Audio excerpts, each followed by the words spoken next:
भोपाल से प्रस्तुत हैं प्रादेशिक समाचार। नमस्कार, समाचारों के साथ मैं जितेंद्र रघुवंशी। पहले मुख्य समाचार। केंद्र सरकार ने तैयार किया राष्ट्रीय युवा नीति का नया मसौदा। मंथन में ऊर्जा मंत्री ने कहा, अन्य राज्यों की तुलना में प्रदेश में बिजली संकट है कम। आदि जगत गुरु शंकराचार्य की जयंती एकात्म पर्व पर प्रदेश में आज होंगे कई आयोजन।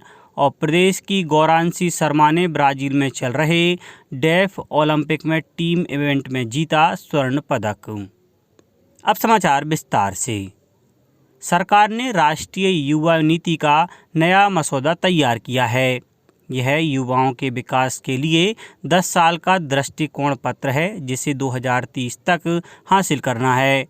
युवा कार्य और खेल मंत्रालय ने कहा है कि यह सतत विकास लक्ष्यों से जुड़ा हुआ है और इससे युवाओं की क्षमता बढ़ाने में मदद मिलेगी।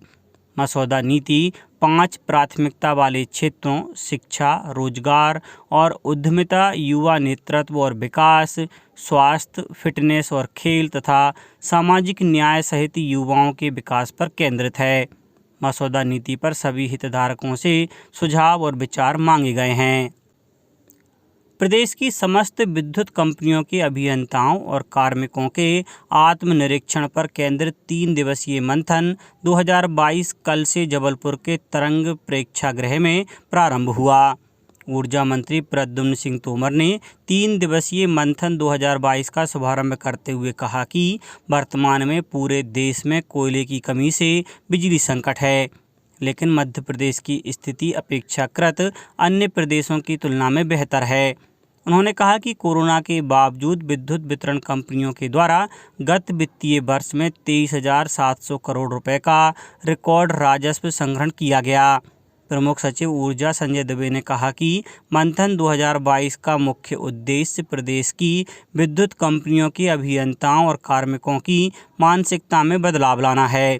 श्री तोमर ने जबलपुर में power generating company, power transmission company और तीनों विद्युत वितरण कंपनियों के उत्कृष्ट कार्य करने वाले 42 अभियंताओं एवं तकनीकी कर्मियों को पुरस्कृत किया। पद्म पुरस्कार 2023 के लिए नामांकन इस वर्ष 15 सितंबर तक किया जा सकता है। पद्म पुरस्कार, पद्म विभूषण, पद्म भूषण और पद्मश्री देश के सर्वोच्च नागरिक पुरस्कारों में शामिल हैं। गृह मंत्रालय ने बताया है कि पद्म पुरस्कार 2023 के लिए ऑनलाइन नामांकन और सिफारिशें भेजने की प्रक्रिया 1 मई से शुरू हो चुकी है। पुरस्कारों की घोषणा अगले वर्ष गणतंत्र दिवस के अवसर पर की जाएगी। Madhya Pradesh urban development company द्वारा जर्मन बैंक KfW की सहायता से मंडला, नरसिंहपुर, सेंधवा, बड़वानी और नर्मदापुरम में सीवरेज परियोजना का कार्य किया जा रहा है। KfW बैंक का प्रतिनिधिमंडल इन दिनों प्रदेश के दौरे पर है। बैंक के 3 सदस्यीय प्रतिनिधिमंडल ने बड़वानी सीवरेज परियोजना के IPS1 और सीवरेज नेटवर्क सहित सीवरेज ट्रीटमेंट प्लांट का निरीक्षण किया। दल ने सेंधवा सीवरेज परियोजना के कार्यों का भी निरीक्षण किया। शिक्षक पात्रता परीक्षा में सह विषय में स्नातकोत्तर उपाधि की पात्रता वाले अभ्यर्थियों का लोक शिक्षण संचालनालय के परिपत्र 19 अप्रैल 2022 के अनुसार 11 मई और 12 मई 2022 को दस्तावेज सत्यापन किया जाएगा। सह विषय में स्नातकोत्तर उपाधि अर्जित करने वाले उच्च माध्यमिक शिक्षक की प्राविधिक चयन सूची और प्रतीक्षा सूची में सम्मिलित अभ्यर्थियों की सूची एजुकेशन पोर्टल और MP ऑनलाइन पोर्टल पर अपलोड की गई है। आयुक्त लोक शिक्षा श्री अभय वर्मा ने बताया कि अभ्यर्थियों का दस्तावेज सत्यापन केंद्र शासकीय सुभाष उत्कृष्ट विद्यालय, शिवाजी नगर, भोपाल रखा गया है। सूची में अंकित अभ्यर्थी अपने मूल दस्तावेजों एवं 2 स्व प्रमाणित छायाप्रतियों के साथ निर्धारित तिथि और समय पर दस्तावेज सत्यापन केंद्र पर उपस्थित होकर दस्तावेज सत्यापन कराएंगे। आदि जगत गुरु शंकराचार्य की जयंती बैसाख शुक्ल पंचमी प्रदेश में एकात्म पर्व के रूप में मनाई जा रही है। इस अवसर पर आचार्य शंकर सांस्कृतिक एकता न्यास द्वारा भोपाल के कुशाभाऊ ठाकरे सभागार में आज शाम 6 बजे आचार्य शंकर प्रकोटोत्सव का आयोजन किया गया है। कार्यक्रम में आचार्य शंकर के जीवन दर्शन पर राजकोट के स्वामी परमात्मानंद सरस्वती मुख्य उद्बोधन देंगे। साथ ही शंकर संगीत में कर्नाटक शैली के प्रसिद्ध बाल गायक सूर्या गायत्री और राहुल बेल्लाल शंकर रचित स्तोत्रों का गायन करेंगे। इसमें देश के विभिन्न क्षेत्रों से छात्र छात्राएं, युवा, कलाकार, पत्रकार, साहित्यकार, रंगकर्मी और शिक्षाविद भी शामिल होंगे। मुख्यमंत्री शिवराज सिंह चौहान मुख्य आतिथ्य और केरल के राज्यपाल आरिफ मोहम्मद खान विशिष्ट अतिथि के रूप में उपस्थित रहेंगे। अशोकनगर जिले में इस अवसर पर व्याख्यान पखवाड़ा आज से 12 मई के मध्य प्रत्येक विकासखंड में आयोजित किया जाएगा। मध्य प्रदेश राज्य बैडमिंटन अकादमी की दिव्यांग खिलाड़ी गौरांशी शर्मा ने ब्राजील में चल रहे डेफ ओलंपिक में टीम इवेंट में स्वर्ण पदक हासिल किया है। खेल एवं युवा कल्याण मंत्री श्रीमती यशोधरा राजे सिंधिया ने बधाई देते हुए कहा कि गौरांशी की इस प्रतिभा को निरंतर जारी रखने और बेहतर प्रशिक्षण के लिए खेल विभाग द्वारा 1 लाख रुपए की राशि स्वीकृत की गई है।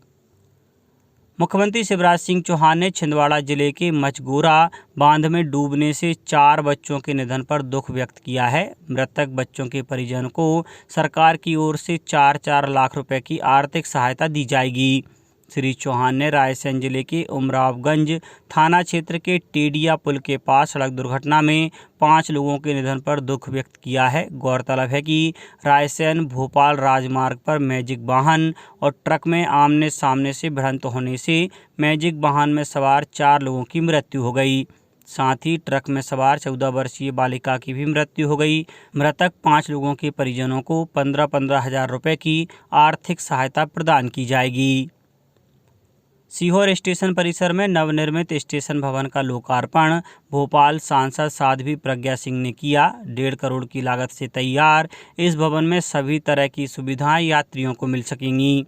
कार्यक्रम में भोपाल सांसद साध्वी प्रज्ञा सिंह ठाकुर ने कहा कि मुझे सीहोर में कुछ ट्रेनों के स्टॉपेज सीहोर करने के लिए कहा गया है, उस पर कार्यवाही की जा रही है।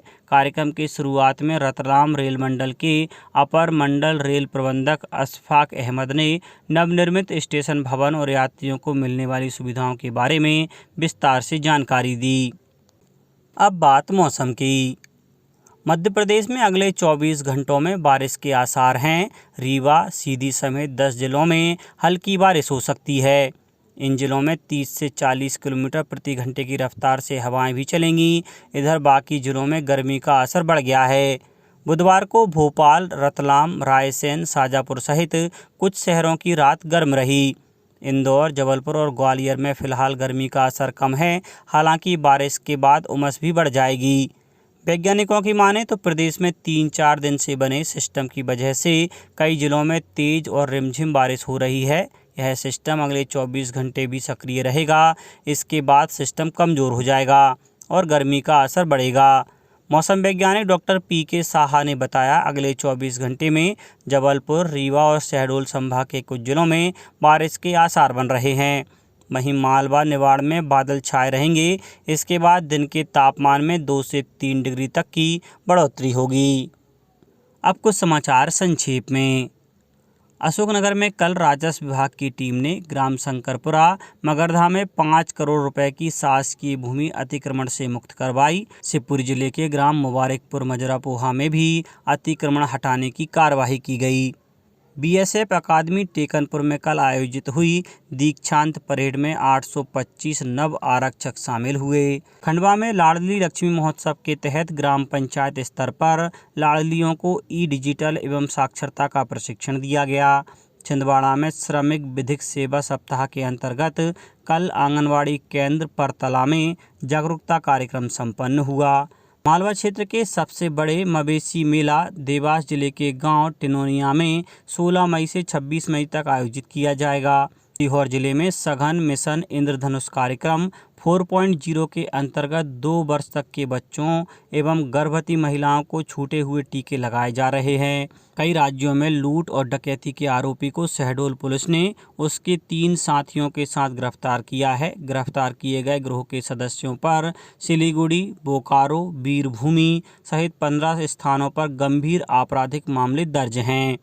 और आगरमालवा कोतवाली पुलिस ने अवैध शराब बनाने में लिप्त अंतर्राज्यीय तस्कर गिरोह के 2 अन्य सदस्यों को गिरफ्तार कर लगभग 5 करोड़ रुपए कीमत की सामग्री जब्त की है। अंत में मुख्य समाचार एक बार फिर। केंद्र सरकार ने तैयार किया राष्ट्रीय युवा नीति का नया मसौदा। मंथन में ऊर्जा मंत्री ने कहा, अन्य राज्यों की तुलना में प्रदेश में बिजली संकट है कम। आदि जगत गुरु शंकराचार्य की जयंती एकात्म पर्व पर प्रदेश में आज होंगे कई आयोजन। और प्रदेश की गौरांशी शर्मा ने ब्राजील में चल रहे डेफ ओलंपिक में टीम इवेंट में जीता स्वर्ण पदक। इस बुलेटिन में इतना ही। घर पर रहिए, सुरक्षित रहिए और सुनते रहिए प्रादेशिक समाचार। नमस्कार।